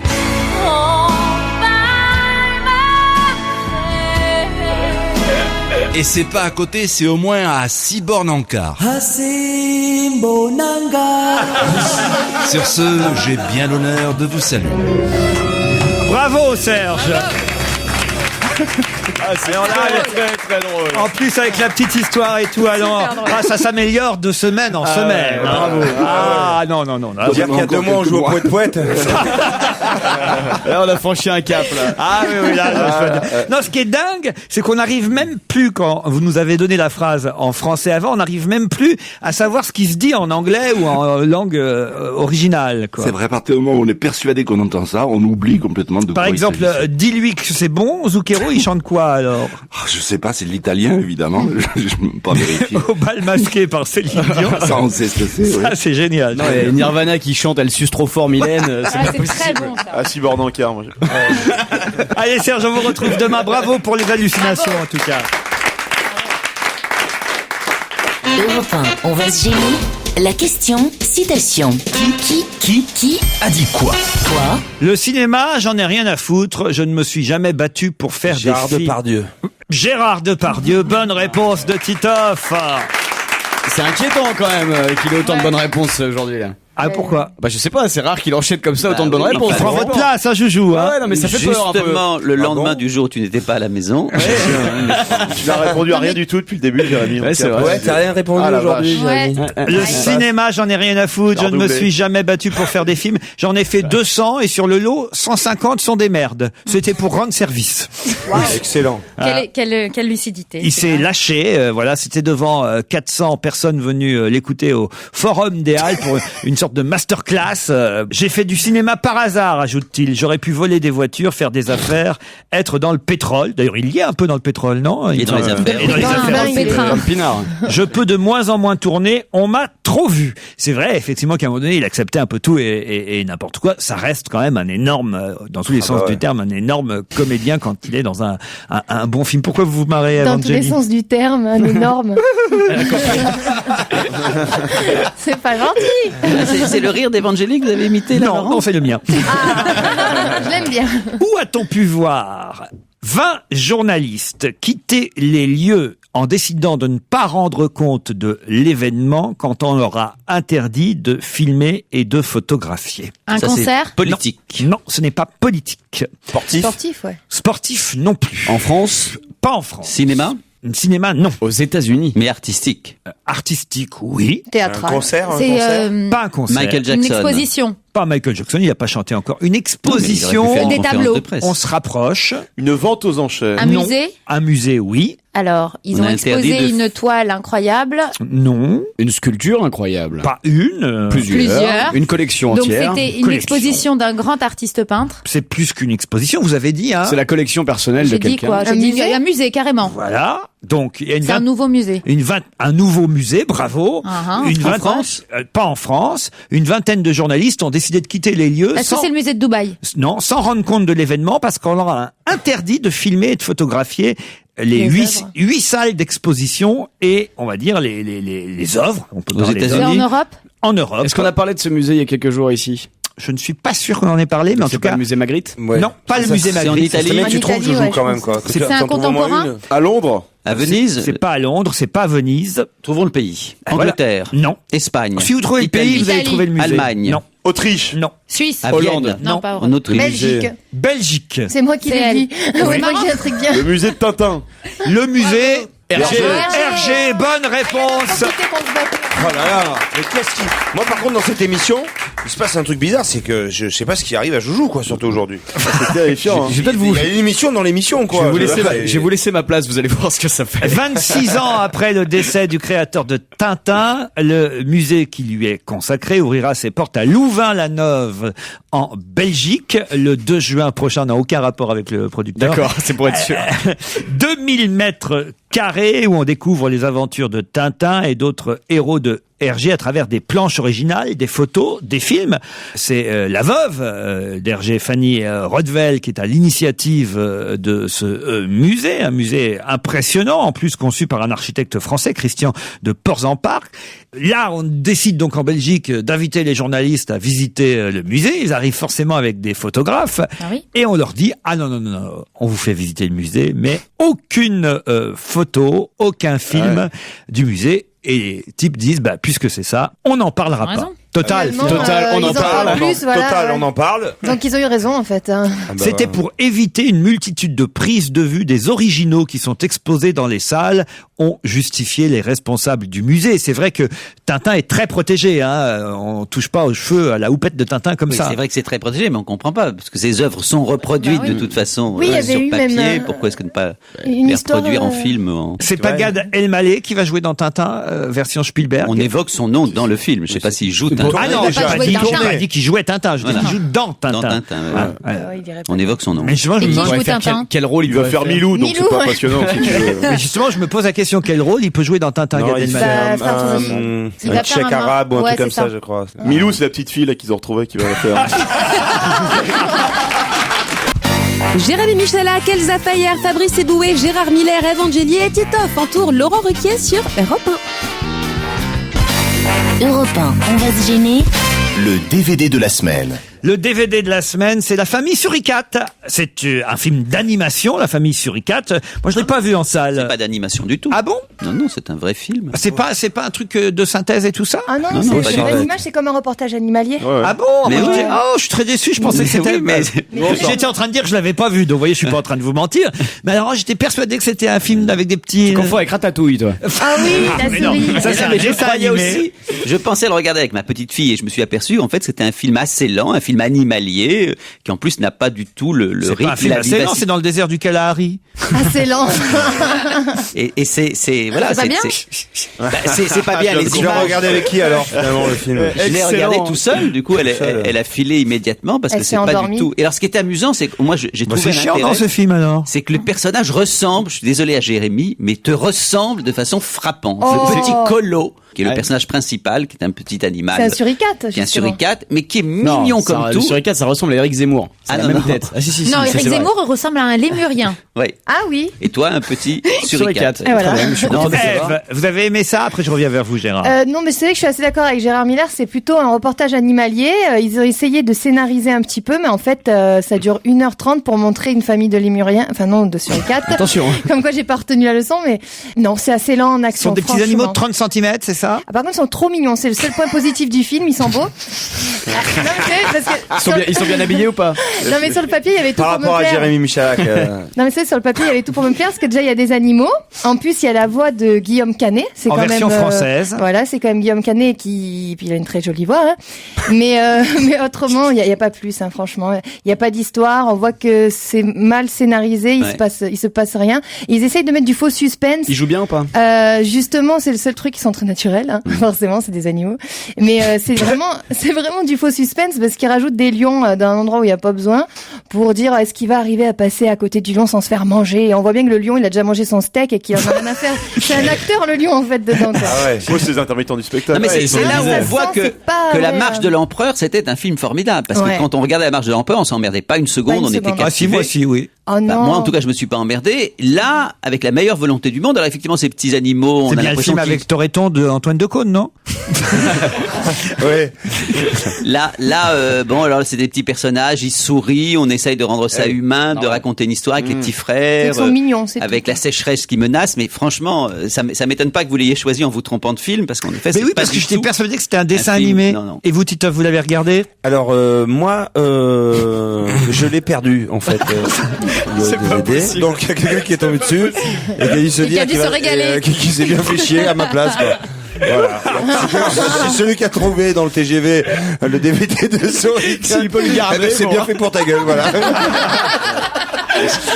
Non, ça se laisse regarder quand même. Faut pas être méchant, ça se laisse regarder. Non, mais je l'ai perdu, moi. Non, mais les films animaliers ont leur charme, mais c'est vrai que celui-là C'est mou, est très mou. Il paraît on les voit face à des chacals, face à des aigles. Il n'y a pas des moments de C'est suspense. un serpent aussi, un serpent, un moment qu'on voit dans Oui, dans il y les a le galeries, dans les serpent, tunnels. oui, Mais c'est bien filmé, par contre, c'est vrai, si on voit dans le tunnel quand même, la caméra, on se demande comment elle a fait Ben pour ouais, rentrer. c'est très gênant parce que quand il filme dans le tunnel comme ça, le héros il s'appelle Colo, t'as l'impression que c'est une coloscopie à chaque fois. Voilà, c'est assez ça.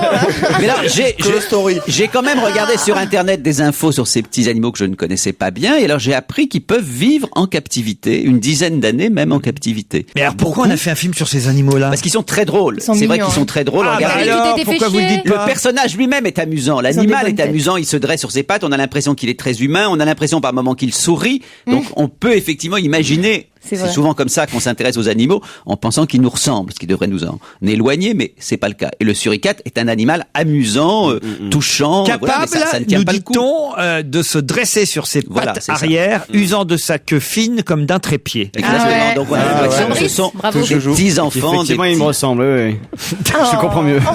Tu te sers Ça y de est. ça de... Mais voilà, ça ne tient pas la route. Même si les paysages, alors signalons-le, les paysages sont très beaux. En tout cas, voilà, la famille Suricate sort en DVD et Blu-ray, hein, puisque maintenant il faut aussi signaler la sortie Blu-ray, mais bon, je suis pas sûr que ce soit utile, donc eux ils Blu-ray, disent peut-être. un film animalier à grand spectacle pour toute la famille. Bon, Oui, c'est pour toute la famille, oui. et on peut choisir la voix de Guillaume Canet en version française ou la voix Paul Newman. de Paul Newman en version originale. Moi, je préfère la version originale parce que j'aime bien avoir la vraie voix des acteurs. Ouais. Les animaux. Non mais alors par exemple, Dieu sait si j'aime bien Guillaume Canet comme acteur, je trouve pas du tout sa façon de parler dans ce film réussie. Hein. C'est pas du tout vivant, c'est drôle même qu'un aussi bon acteur fasse une voix aussi plate. Vous aurez dû demander à Paul Vermus, c'est notre suricate à nous, ce sera dans quelques secondes. Europe 1, on va se gêner. Les vermusseries de Paul Vermus. Bonjour Paul, Salut Laurent. comment ça va? Ça va, j'ai une belle voix, hein. Ah oui, une voix formidable pour faire de la post-synchro. Oui, écoutez, tout le monde me reconnaît à ma voix maintenant. C'est vrai, c'est grâce à vous. Rulio Iglesias, qu'est-ce que vous allez me raconter encore? Bon, Parce que écoutez, vous savez, alors, malgré sa vie sentimentale et affective extrêmement riche, il s'est marié que 2 fois. C'est incroyable, hein. Mais ce que vous ne savez pas, c'est que dans 2 mois, il sera papa pour la 9e fois. c'est pas vrai. On a posé la question il y a 2 jours. Ben, moi, je vous donne la réponse en tous les cas. Oui, j'ai posé la question parce que j'avais la réponse, évidemment. Alors, sa dernière épouse... Son 9e enfant, 3 avec la première, et ce sera le 6e avec la seconde, qui a 45 ou 46 ans. Eh ben, c'est pas 6, c'est 9, d'abord. Alors, Ouais. vous voyez, c'est une fausse information. Non, c'est ce qu'il vient de dire. Non, J'ai un enfant. j'ai dit 3 avec la première épouse, et ce sera le 6e enfant avec la deuxième. Ah d'accord, si c'est 3-9, oui, vous avez raison. Oh, bien. À propos d'enfants. Hillsberger. Mais alors, ce que vous ne savez pas, Laurent, ce que vous ne savez pas, c'est que Julio Iglesias pourrait être anobli par le roi Juan Carlos à la fin de l'année. Ah oui? Ah oui, ça, vous saviez Je savais pas qu'on anoblissait aussi en Espagne. Ben, il n'y a pas de raison. Pourquoi on anoblit en Angleterre, pourquoi dans les pays du Nord et pas en Espagne? Ça serait Julio del Iglesias, alors. Non, mais un titre de marquis lui irait très bien. Hein. D'ailleurs, parmi les enfants, vous me parliez de 9 enfants Iglesias, mais Mel Gibson, il en attend un 8e au moment où il divorce, vous vous rendez compte? Mel Gibson, 8 enfants. Ouais, À propos d'enfants, Laurent, est-ce que vous m'autorisez à faire quelque chose de privé? C'est que aujourd'hui, j'ai 3 de mes enfants qui fêtent leur anniversaire. J'ai 3 enfants qui sont nés le même jour, le 28 pas vrai. mai. Et pas la même année? Élodie et Coralie. Ça serait des triplés, remarque. J'ai 3 enfants qui sont nés le même jour. Alors, dedans, il y a des jumeaux, c'est vrai, mais la petite fille qui a suivi ces jumeaux est née, elle aussi, un 28 mai. Donc, nous faisons 3 anniversaires. Faut dire qu'il baisse qu'une fois par an. 3 anniversaires le même donc jour. forcément, 9 mois après, à chaque fois. Ça, c'est toujours ce qu'on me fait. L'année d'après, ah ouais, carrément, quoi. 4 ans plus tard, elle est née le même jour. Ah donc, non, 4 ans plus tard. J'ai 3 de mes enfants qui sont nés le même jour, ce qui est très sympathique. Et les messages personnels, c'est fini? Oui, Bon anniversaire. Bah justement, eux aussi, ils ont beaucoup d'enfants. Alors adoptés pour certains d'entre eux, mais vous allez me parler de Brad Pitt et Angelina Jolie, Paul. Alors là, tenez-vous bien, hein. Accrochez-vous, Laurent. Hein. L'ancien garde du corps d'Angelina Jolie est sur le point de sortir un bouquin choc rempli de révélations fracassantes sur le couple. Alors ce garçon, pas très élégant, s'appelle Mickey Brett. Mickey Brett. Grand gaillard. Ouais. Alors il s'est déjà fait renvoyer il y a pas longtemps, il y a quelques mois, parce que la femme de ménage l'a pris en train d'écouter aux portes ou de regarder par le trou de la serrure. Bref. Mais il n'a pas signé de contrat de confidentialité. Et aux États-Unis, outre-Atlantique, on est en droit de dire ce qu'on veut et raconter les détails les plus intimes, les plus croustillants, c'est la liberté de la presse. Alors ce livre va sortir, et vous me dites, Paul, qu'est-ce qu'on a dans ce livre? Et évidemment, Paul, qu'est-ce qu'il y a de croustillant dans ce livre? Voilà. Alors, écoutez, tenez-vous bien. Brad Pitt est une femme. Angelina a trompé Brad Pitt. Avec une femme. Avec une femme, jusqu'à la naissance de leur fille. Oh là là là là. Qui serait cette femme? Ah, je sais pas. Alors, c'est une chanteuse célèbre. Ah. Madonna. Mais justement, on dit Britney pas. Alors, on parle de Madonna, mais on parle aussi de Gwen Stefani. Ah, je préfère Gwen Stefani. C'est Gwen Stefani. Et Pink. Alors bon, pour attirer Brad dans ses filets juste avant le tournage de Monsieur et Madame Smith, elle réalisait tous ses fantasmes sexuels à la demande de Brad. Alors, je vais pas rentrer trop dans le détail, mais combinaisons à latex, etc., etc. Ah oui? Oui, alors, oui, non, là, vous avez l'air intéressé, là. Ah bah c'est amusant quand même. Ah oui, alors d'autre part, Angelina aurait eu une aventure très sérieuse avec le meilleur ami de sa mère, mais sa maman lui a pardonné. Alors, il y a des détails comme ça, il y en a à tous les chapitres, hein. Les relations de Brad Pitt avec Jennifer Aniston, on en a beaucoup parlé. Aniston. On en a beaucoup parlé, mais tu connais toujours pas le nom. Toutefois gentil, Marseillais, tais-toi quand tu fais C'était pas du teuf. Ah ouais. Toi, on reconnaît ta voix, mais toi, tu reconnais pas la voix des autres. Hein. Quand même, Paul connaît quand même Jennifer Aniston, franchement. Paul, qui a été célèbre grâce à quel feuilleton, Paul? Grâce au célèbre feuilleton. Urgence. Amour, gloire et beauté.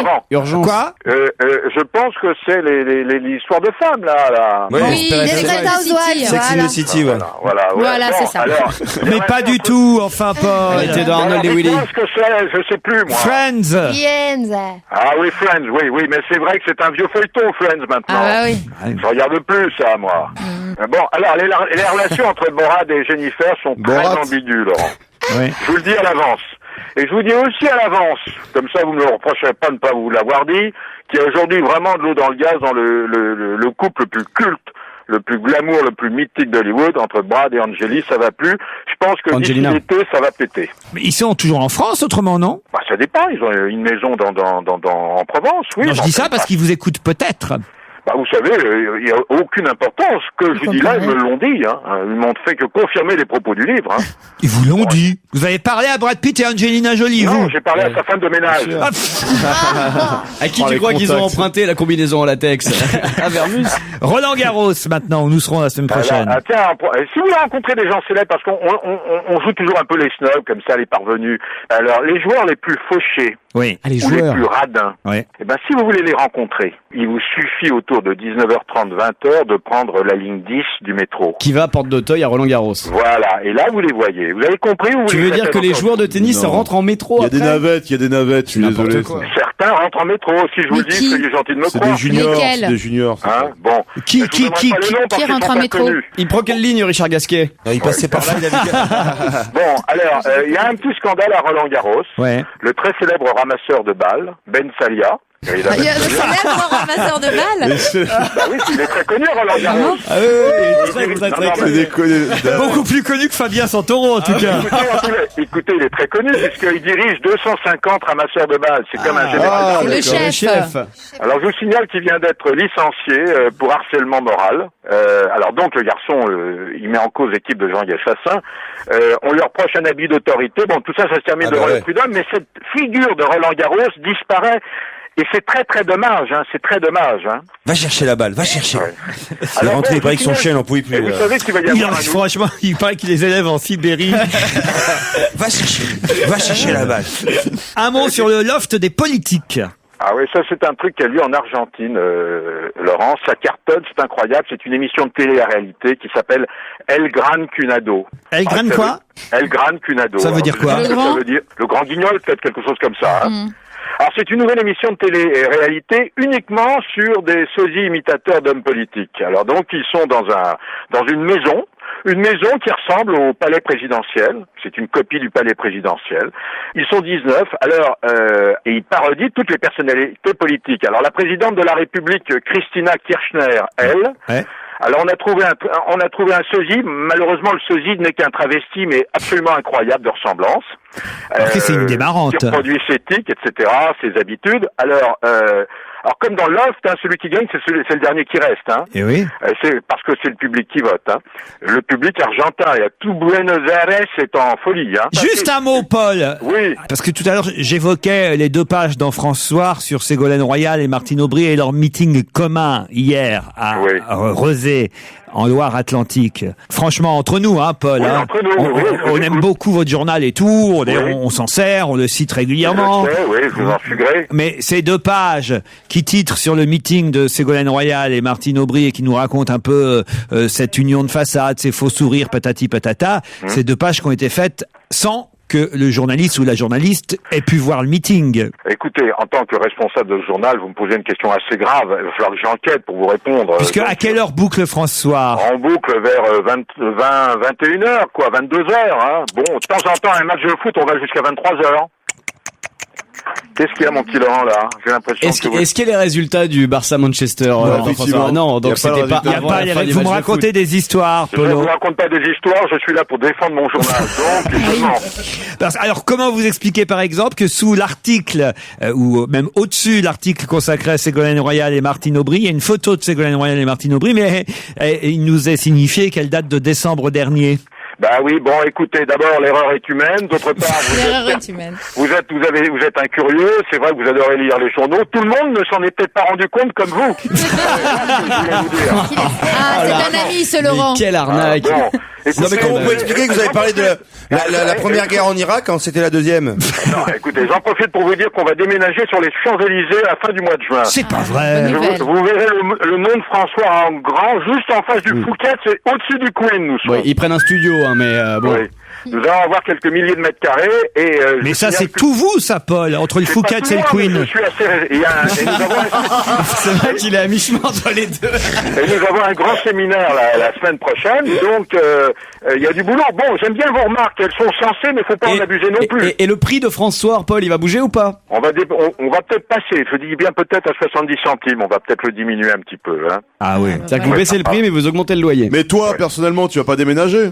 Moi, personnellement, je déménage 24 heures sur 24. Vous savez combien je suis un peu déconnecté des réalités. Hein. La conversation de bistrot, tu sais. C'est pas une conversation de bistrot. Exactement ça. Ouais. Non.